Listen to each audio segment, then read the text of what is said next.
Hello, everyone, and welcome in. We are broadcasting live from the PMB Radio studios. It is time once again for our weekly peek inside of Columbus River Dragons hockey.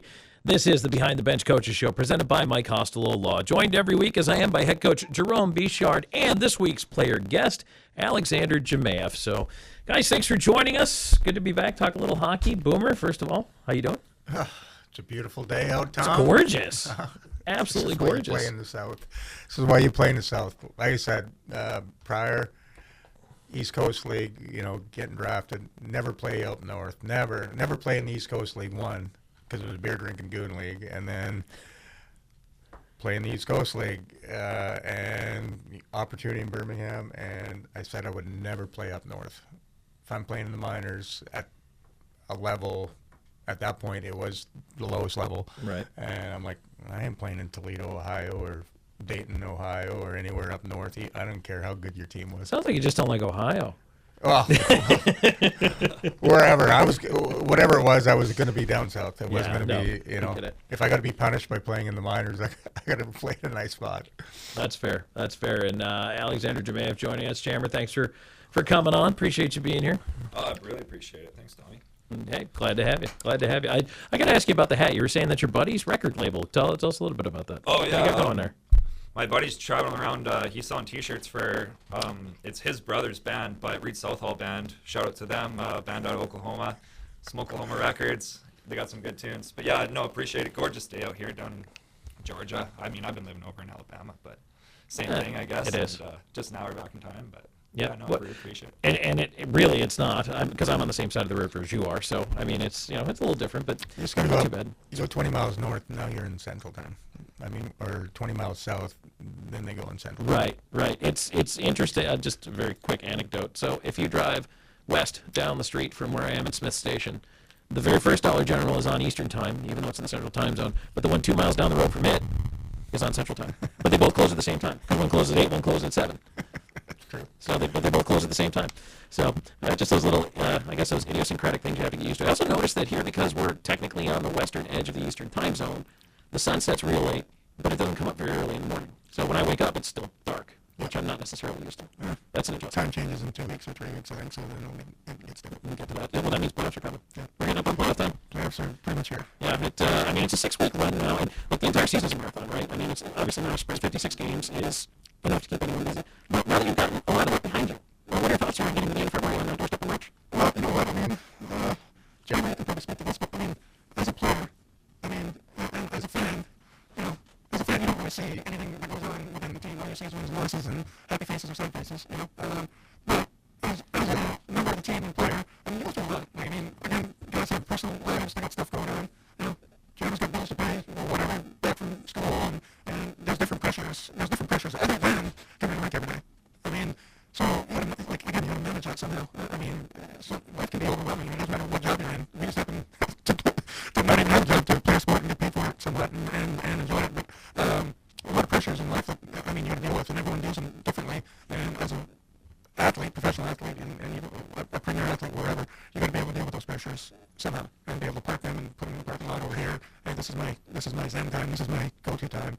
And, I mean, then you throw in injuries, banging, whatever, and then, personalities on teams and all that stuff. So there's a lot going on there. So it is really a marathon. And as the coach, my job is to make all that stuff gel at the right time. I mean, we've talked about it before. We've been playing at a pretty high level all year long. Some lower teams are getting better. The higher echelon teams have been there all along. Now we just got to fine tune that and get over that hump. We've always had issues as far as on the defensive side of the puck. Scoring goals hasn't been a problem, but it's those little brain farts and it's those little glitches where that's what we need to key in on. And most of that comes from, one, trying to do too much on your own because you want it so bad, and two, just most of the problem is we want it so bad, and you think you can do it by yourself, and we just need to move the puck a little bit quicker and disperse it. But I don't know. That's what we're keen in on, and I mean, with our team, the effort's always been there. I can count. And what's our record, by the way? Anyone? 31-6-3. Attaboy. So out of the 6 games that we've lost outright, there's one game that we no-showed. Carolina. Yeah, there's one game that we just didn't have it, and wasn't one person; it was everybody. I even no-showed that game. Yes, you did. I literally no-showed that game. And other games that we've lost, bad play here, bad play there. Maybe 1 or 2 guys have a bad game here or there or whatever. But and then referees have been involved in a couple. And you know what? And then there's games that I think there's 1 or 2 games that we actually really deserved to win, and we just didn't. And that was it. It was a great hockey game, and to me, that's a pretty successful season already, and we're getting back to it. So, I mean, most of it's all little things. Putting yourself in a position to succeed as opposed to fail, and most of that comes from all the little things. Stopping on pucks, don't circle, don't pickle stab. Yes, I want the puck, but I know if I get it, if I don't get it, I mean, I'm going to do a big loop and I'm out of position.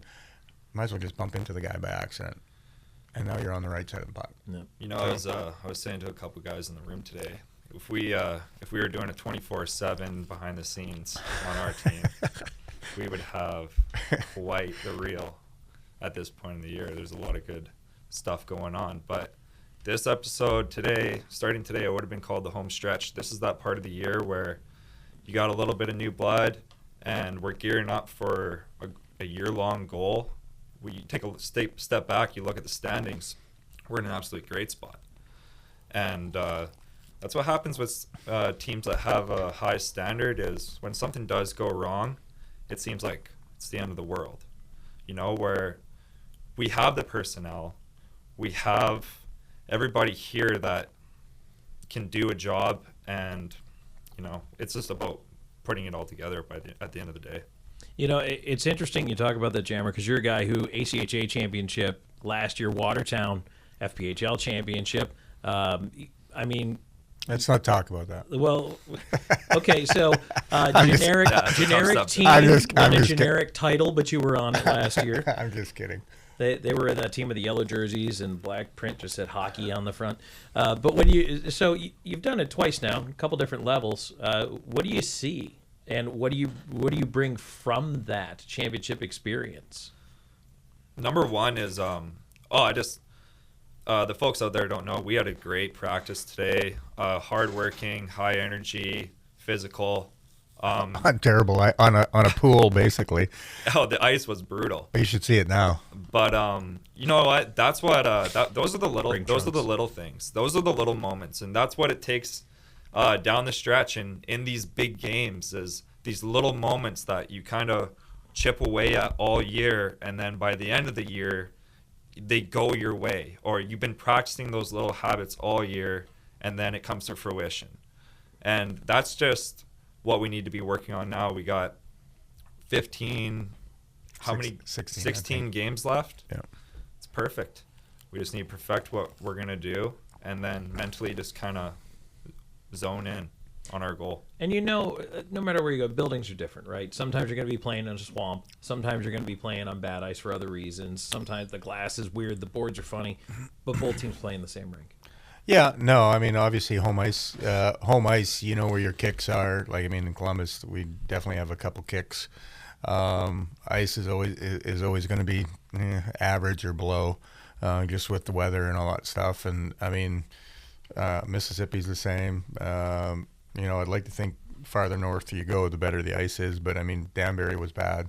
So, I mean, you're right. I mean, and I think when it comes down to that, the simpler you play, and again, once you get to that playoff and you're actually out of regular season and you're into it, I don't know what it is, but it's just a switch. Everything gets more intensified, and every play is bigger. So, I mean, everybody, I think their awareness goes up a little bit, and it's a different level. And I don't want to hit that too early, but at the same time, I mean, I still need the same mentality of playoff hockey is simpler, because if you make a mistake, that could cost you the game and it's done. And I want to take that mentality into it and just say, guys, just play simple, man. I mean, this morning, and I say it, I talk too much, basically, I think, sometimes. But, I mean, the simpler you go, the simpler it is. And the guys away from the puck are the ones that are dictating the play. And I think sometimes the way we play is I'm waiting to see what this guy's going to do with it. And as I'm waiting, I'm just waiting, and I'm not going where I need you to go. And I'm telling that guy, I want the puck down here because this guy's already pulled up. This guy's already got there. I got a half a step on this guy, and all I need is a half step to win the battle down the corner and bring it around and do whatever. That's what I'm trying to get to our guys. And in spurts we do it, and we separate teams. We separate teams, and we look so good. And then we do it for 5 minutes, and then we revert back to let's hold on to the puck, and let's, I'm like, I played men's league last night, right? and I got a couple of D3 guys, a couple Army guys or whatever, and I watched this Army guy skate in a circle for about 30 seconds down the corner, beat the same defenseman like 5 times. I'm like, where, he goes, he takes 2 steps up, comes this way, back this way, bang, and he does that like 3 times, 4 times, 5 times. I'm like, dude, D-man was wide open, or the guy behind the net was wide open. Like, just move it. Like, how many times you want to beat the guy? And we tend to kind of do that where we have this, and we're so zoned in and trying to look at that one particular play, and like, that's not the play. Let's not at that time. It's bang, bang, and separate them and go from there. Anyways, that's what it is. There's times in games where you could just tell we'll go on, a 5-10 minute stretch, and the puck is moving, everyone's feet are moving, we're unstoppable. Our breakouts are fast. Well, here's a question, Jammer. Like, the video the other day on Monday when I showed the second goal right at the end of the period. I look back on, or I'm thinking back when I was playing. One different game, whatever, all that stuff. But when I'm in the zone and I'm having a good game, very rarely do I have that happen. Like, make a mistake, the last minute of the game or the last minute of the period. I don't understand mentality, how we can be so in and out in the same 45-second span. Yeah, I think at the end of the day, it comes down to being focused, and we talked about it in practice. Focus on what you're gonna do, and portray that into a game. What is my job? What do I want to accomplish this shift? And, we do have, and it's a good thing that we're catching it now and addressing it, because we will have lapses, and especially against mediocre teams, I would say, to where we want to get in on the score sheet, or we want to make a big play. It's tough. And like the one instance you're talking about in Mississippi, it was about 3 mistakes that built up into 5 mistakes, like a 4-on-1 with 10 seconds left, and Buddy goes bar down and it's just like, holy, that was almost meant to go against. We deserve that in a way. Yeah, well, and again, not to call anybody out, but Cody Wickline skates through it, Aldworth skates through it, Jay Krupp skates through it, misses it. Like, how do you miss that puck? Anyways, that's 1-2. LaBelle With both our D pinching. You know, well, no, Grex was back. LaBelle pinches up and goes in and dives in, and then it's basically a 3-and-1, and they kick it out wide, and then Grex goes flying over to make a hit, which leaves a 2-on-0 with the goalie, and you know it was a bang bar down shot. I'm like, those are 5 like big super bone crushing errors. Like, how does that happen within 45 seconds? Yeah. And you know what? Watching the game, I mean, because I watched it afterwards. I'm like, and there was like 45 seconds or maybe a minute left, and within that minute, we had 2 line changes. Like I think you might have been out right at the beginning, and then Undy and those guys were out for like 30 seconds, and then I don't know how the other guy. Like, I mean, it was a quick change, and don't get me wrong, I want quick changes and fresh guys out there, but I'm like, man.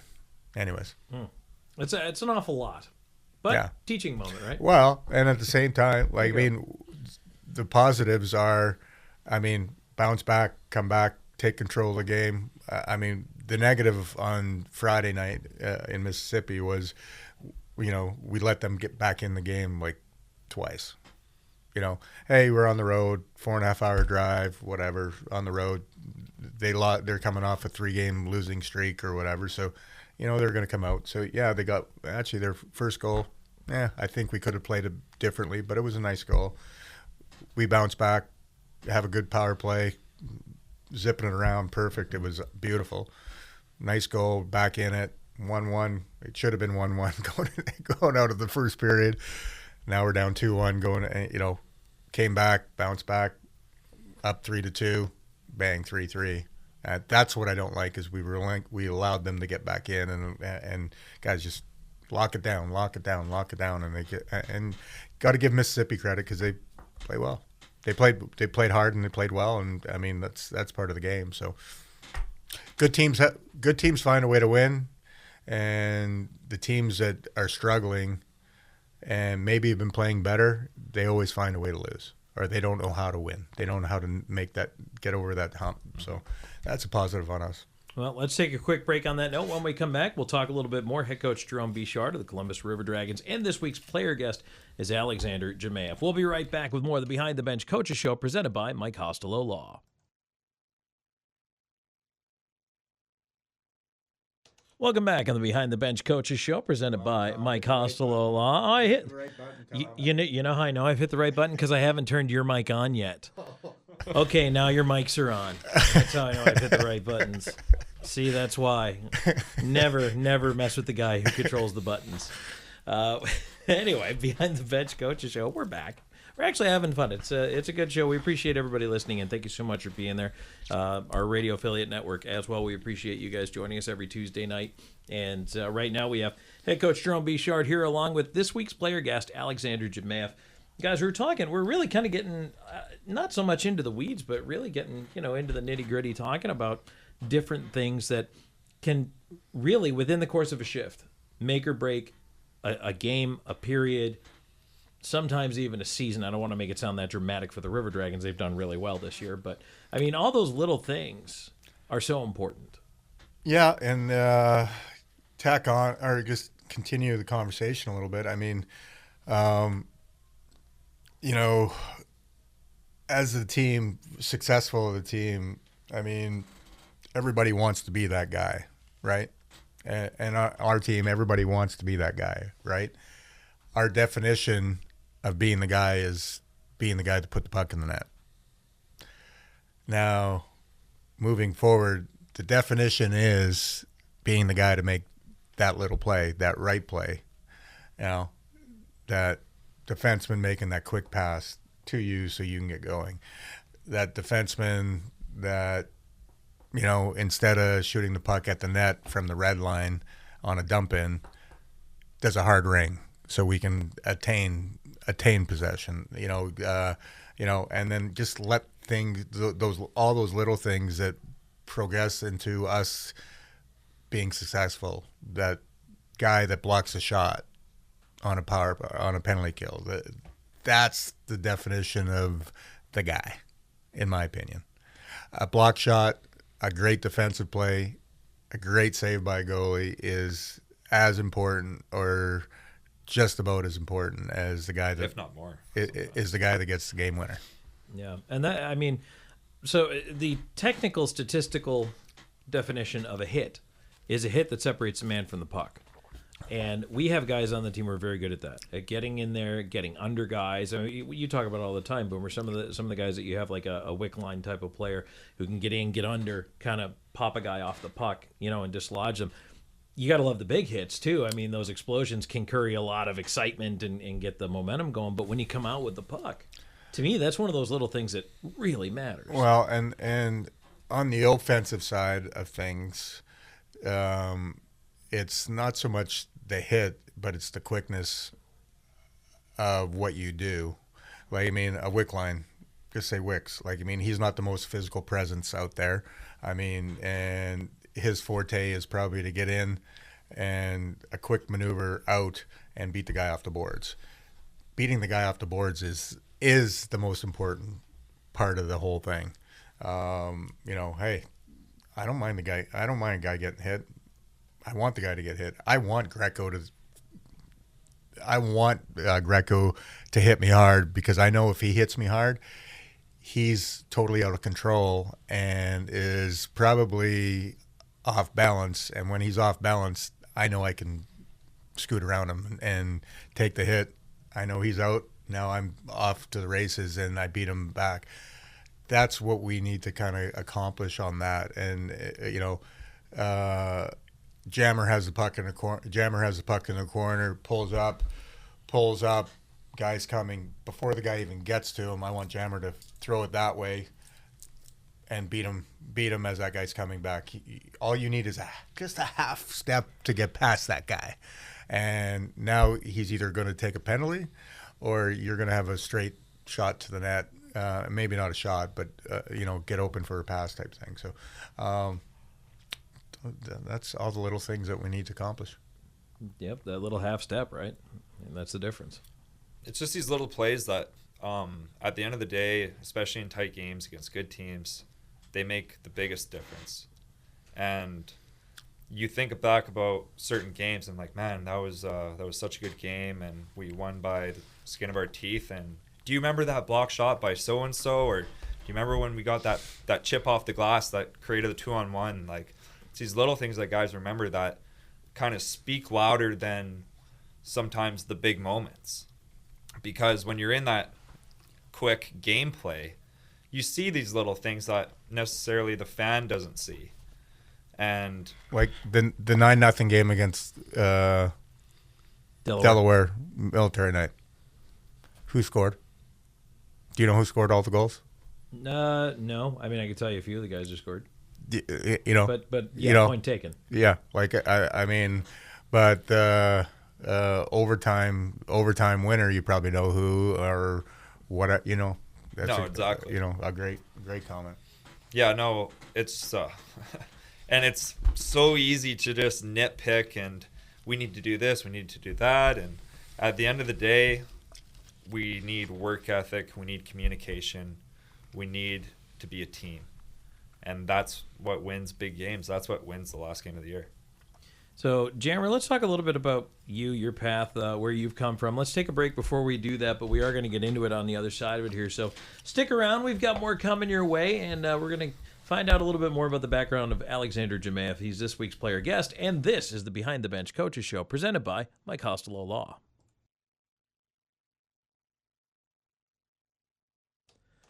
Back on the Behind the Bench Coaches Show, presented by Mike Costello Law. Tom Callahan here, joined by head coach Jerome Bechard, and this week's player guest is Alexander Jmaeff. And I've been talking a little hockey here, and we've got a couple of games coming up this weekend, Friday and Saturday. The Binghamton Black Bears coming to town. We will talk about them a little bit later on in the show. Both games 7:30 on the puck drop, but wanted to get into a little bit with you, Alex, about your background, how you got into hockey in the first place. Like, who started you off? Who put you on skates? I'd have to say my old man did. I was watching hockey probably when I was 6 months old. He probably had games on, and I started skating when I was 3, and stuck me right into figure skating. And then I actually didn't start playing hockey until I was about 5. And I grew up in Creston, British Columbia. It was a small little town, 5,000 people. I played minor hockey there the majority of my youth career. And then as I started getting older, I would say Pee-wees, I started playing spring hockey. We had a team called the Kootenay Avalanche. It was a regional team. Kind of all the best kids would get together and we'd go to tournaments in Vancouver, Calgary. And then my big jump, I would say, is when I was 15, I made the major midget team for my region in BC, and that was considered the best AAA league in BC.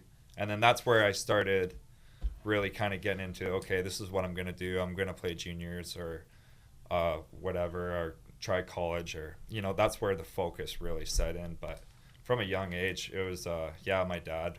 My mom was a great athlete as well growing up, and just the support, you know, I was so blessed growing up. And then talk about your decision. You mentioned, I mean, it's probably a bigger decision now than it's ever been, right? For Canadian kids, do you play junior? Do you go to college? Do you play junior then college? Like, it's more of a factor than ever. So after my 15-year-old year, when I was 16, I got invited to go to Portland Winterhawks camp, and you could still go to camp, and you didn't lose your college eligibility. I remember I went there, Travis Green was the coach, and they had an absolute nail gun team, and there was no shot I was cracking one of their 16-year-old spots at all. And I mean, he called me in. He was just world class. He said, "Hey kid, look, like, you know, we're trying to win the dub this year. Never mind that, the Mem Cup. I mean, you're not really fitting in, but, you know, try junior A out, and I think that's what's best." From there, I played a little bit in the BC, couple months, bounced around, and then I ended up going back to my hometown team in the KI, which is the top junior B league in BC.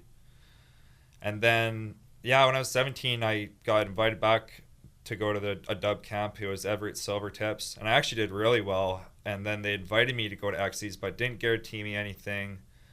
And that's where I was kind of like, you know what, I'm probably done trying for the dub.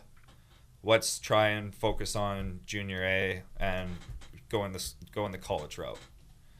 And because, you know, as much as I wanted to play an exhibition and try and make that team, there was so much uncertainty that I played it safe. And I mean, you know, in hindsight, who knows, you know, what could have happened. But I feel still to this day it was the right choice, especially for guys that were on the cusp.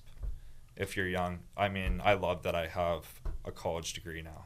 Sure. You know, that's like, I'm like, holy, that was such a good, you know, decision. So, yeah, that was big. And it's tough too, you know. Maybe I shouldn't have played junior my 16-year-old year. I had a chance to go play AAA again. You know, maybe I would have developed more. I would have had more confidence. You know, I was tall, but I was just a skinny kid like I am now. You know, but maybe I would have gotten better in ways to where, like, when I was 16 in juniors, I was chipping pucks off the glass. I was getting 10 shifts a game or less. And, you know, I mean, I learned a lot about hockey. I learned a lot about toughness and about being on a team, but did it make me a better player? I'm not sure. You know, it's tough. It's tough. So you end up choosing to go to college route. You do end up winning a college championship, and I got my cheat sheet called the Internet here in front of me. University of Central Oklahoma. You did stay there for 4 years. What'd you get your degree in? I got a degree in biology. Okay, and then you end up winning the championship, the ACHA, which is a really difficult tournament to win. What was that experience like? It was crazy. I mean, yeah, we had a good group of guys. We had a very close-knit team, a lot of talent. We came into the tournament ranked 4th that year. And, like you said. Who was number 1? Adrian. Or Lindenwood. Yeah, that was before they went D1. Right. But, it was just a really tough tournament, no matter how good you were.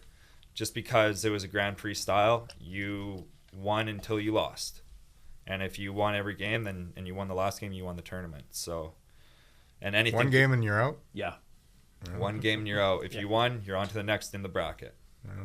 So there's a lot that goes on. There's a lot of upsets, and that could get in team's head. And it was kind of just about playing our game, and that can, directly convey over to what we got here in Columbus is if we don't worry about the other team as much and really focus on playing our game, the best game that we could play as a team, we're usually successful. But yeah, no, that's what it was like. ACHA, quite an interesting league.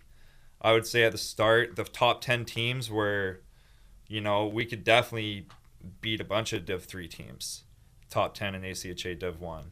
The bottom, after that, it drops off significantly. We had a point system. You had to beat certain teams by 7 goals in order to not drop the rankings. So, yeah, it was pretty diverse in that aspect, but you're getting a lot of teams that are moving up to Div 3 or Div 1 now in the NCAA, Lindenwood being one of them. And, I feel like that hockey's getting better, and as hockey in the South grows, the ACHA is only going to get better, and, it's going to force the NCAA to take a look at some of these Southern schools and say, hey, do we need to get involved, or what's our, plan going forward? Yeah. And this is a whole different kettle of fish, not a topic for the show, I don't think, but I do not understand the pairwise rankings. I do not understand the ACHA rankings, the system, the matrix, whatever it is. Because you're right. It's just weird to have to beat Colorado by 7 goals. It's just, or whatever. It's just strange. Yeah, they got an algorithm, and I mean, well, in a way it makes sense. You got these teams that aren't the best, and, you try to make the rankings fair, and every division's different, but yeah, no, it's definitely interesting. It's different, that's for sure. I mean, in college basketball, if you're number 1 and you beat a team that's unranked or whatever, and whether you beat them by 10 or you beat them by 30, I mean, it's still a win. So I don't know, but all right, we don't need. Yeah, but psychologically, if you're talking about it that way, like, I mean, you got, say, NCAA basketball, Division 1 or whatever. I mean, you have number 1 Kansas City playing number 25 Memphis, and number 25 takes Kansas City to 99-98. Psychologically, it's a win, and you got your 2 points and you go whatever, but psychologically, those guys, that guy's going to drop, no? We would be in the second period intermission and up by 5 and being like, all right, boys, we need 2 more here. But no, like, I mean, no different than like with college football. Like, I mean, hey, all it did was it forced you to play your game. Right. It forced you to play the best hockey that you could play as a team, regardless of the opposite. Well, back in the SPHL, earlier on in there, like, I mean, overtime, it was winner take all. I mean, you go. There was no 1 point. There was no 1 point. Huh. We went, hey, a win is a win. You're going to go for it no matter what. There was no extra point. There was no nothing. And we took that out probably 2 years later. Do you feel that made overtime better? Or did it make teams more conservative trying to get to a shootout, or everybody's different? Yeah, I think everybody's different. I mean, and then we went back to, hey, you get a point no matter what. Like, I mean, you have a 3-game and 3 weekend, and you're on the road all 3 games, and you come back with a goose egg. At least if you tie, you got something to talk about and hang on to, and something positive for your fans and this and that. That's why we changed it back. Yeah. But I don't know. You could go both ways. I mean, we've been decently successful in overtime and shootouts, and there's almost sometimes I'm like, I wish that we just didn't give them a point, because I know that we're going to win in overtime. Right. Yeah. Yeah. No, and then if you talk to Scott Brand, I know 3, 4. Well, it was before we got into the league. I think they did a shootout. They did a shootout before the game. Interesting. For what? When it went into overtime. Oh. So basically. Is that to get the fans in early? Well, no. Like, I mean, the game starts at 7:30. At 7:30, they did a 3-man shoot. They did the shootout before. So you have something to look at, and you get to see whatever. So it's predetermined who's going to win.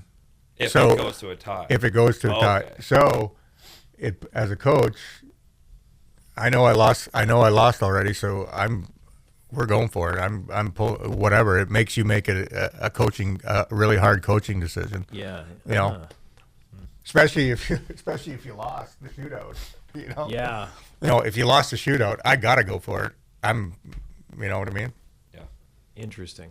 I do like the 3-2-1 point system. I think we talked about this before. If I remember, I don't think you're a fan. I don't know how you feel about it, Jammer, but I like it. I like 3-2-1. Well, I think the only reason we do it is because every now and then there might be a team that isn't going to be here, and it's more of a winning percentage, you know, more than the point system. I don't know. Yeah, I mean, I just think, well, I'm just a traditionalist. I think every league should follow the best league in hockey, the NHL. If you win a game, you get 2 points.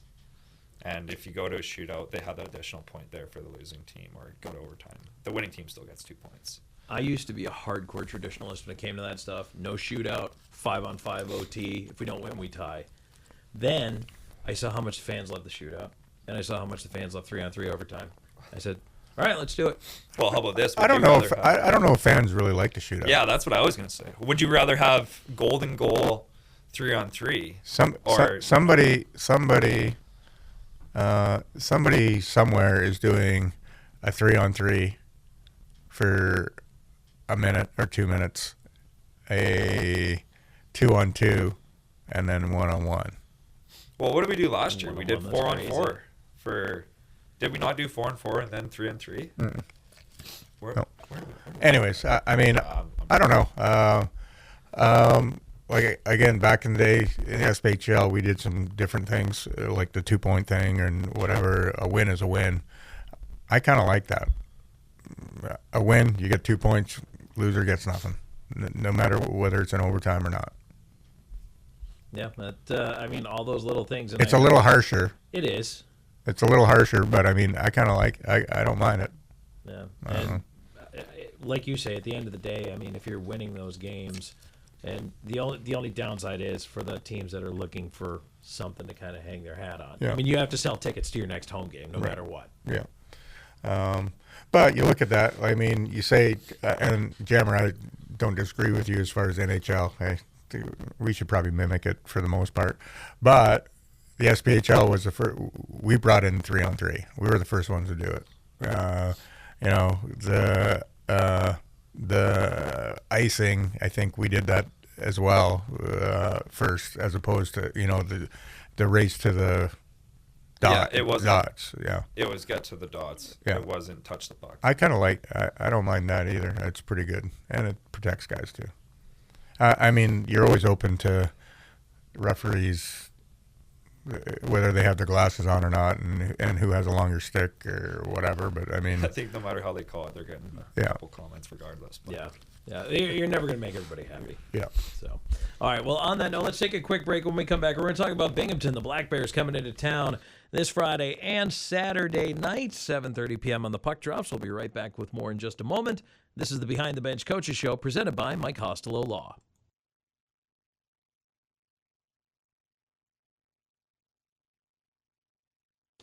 Welcome back on the Behind the Bench Coaches Show, presented by Mike Costello Law. I think we're actually back now, so welcome back on the Behind the Bench Coaches Show, presented by Mike Costello Law. I think we might have had a double liner there, but that'll happen.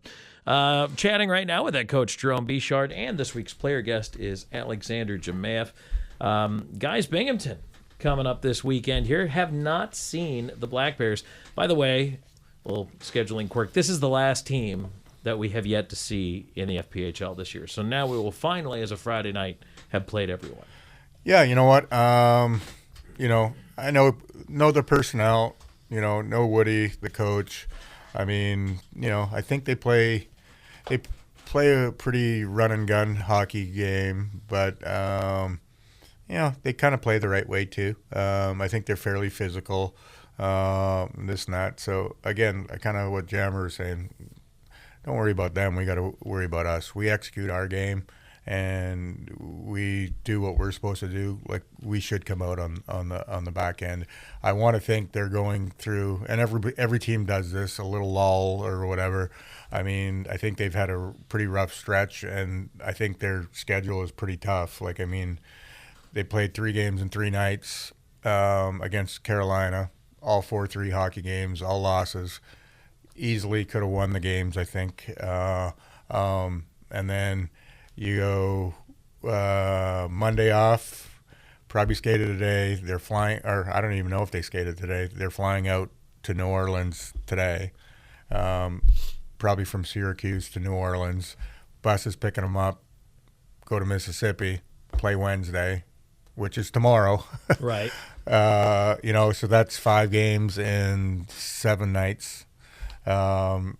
Thursday off, probably skate, a light skate maybe Thursday, morning skate Friday, and then 6 and 8, 7 and 9. That's, or 7, or is that right? Is that the numbers right? I think that checks out. I mean, that's a lot of hockey. Yeah. So with travel, we need to jump on them and not let them breathe. At that point, good things happen. Energy level rises, bad things happen, they drop, and we need to, put the pedal on the gas and not let up. Right from the opening get-go. I mean, that's... Boot on their throat. Yeah. And leave it there. Choke them. Yeah, no, just like you said, it's we haven't seen them yet, so there's probably a little bit of uncertainty, but, I mean, to reiterate, I mean, if we're playing our game, we're unbeatable. And the only team that could beat us is ourselves at the end of the day. So, yeah, they got a few guys that, I think they've had a good year. So you can't argue with that. And, every team has tough stretches, but that's for no reason should we be taking them lightly. We got to come in ready to go, focused, have a game plan, and at the end of the day, just execute. Well, I think their strengths are probably their defensive core. I know they had McVeigh, the goalie. I know they played 2 different goalies this weekend up there. I don't think McVeigh played. I think they're pretty good goaltenders. I think they got so with just their makeup, and they got a couple guys can scoot. I think their makeup is strong on the blue line. Big guys. We need to separate those guys, and they're physical. So, hey, they're coming. They're going to hit you. Take a hit, make the play, disperse it, and again, beat them off the wall, get back to open space, and kind of exploit them that way. And, I mean, to your point, how many times have we seen teams that come in here? I mean, Columbus can be a very difficult place to play. You certainly know that, Boom. Our fans get loud, they're into it, and when things are going your way, you can just feel that energy. Again, we talk about home ice advantage. When a team's traveled this far, played this much hockey, I think that there's a multiplier on that importance. Yeah. Well, and they got a couple rats, I think. Everett Thompson is there now. I don't know where he was, in Motor City, I believe, and I think he just got traded there. So he's kind of a pot stirrer. Need to leave him alone. He's irrelevant. I mean, he'll try to take guys out of their games and let guys take penalties on him. Schultze can take Schultze finishes all his checks. I think with Schultze, he tends to hit fairly clean, but he's 6'4" and he finishes high, and a lot of his hits get called elbows and or charges or something like that. So, I mean, got to be ready for that. And at the end of the day, you don't even have to take the hit. Let's move the puck before he even comes to you. Because he is actually fairly strong skater for a big guy, but he's not. His first 2 steps aren't the quickest, and you might be able to get around him every now and then and get him off balance. So anyways, it'll be interesting. It'll be fun. It'll be a great weekend. Yeah, absolutely. And Jammer, any final words you want to leave us with here? Oh no, just always a pleasure, Tommy, having having us on the show. And yeah, we got a big weekend. It's going to be a good test. I'm excited and excited for our group. And I think we should come away with 6 as long as we stick to it. I'll take it. I'll take 6 points at home. Absolutely. All right. Yes, 6 points is the goal. Absolutely. All right. Well, fellas, thanks for joining us. We appreciate you being here as always every week. Thanks, Tom. All right. That's Alexander Jmaeff and, of course, head coach Jerome Bechard. We'll be right back to wrap things up here on the Behind the Bench Coaches Show, presented by Mike Costello Law.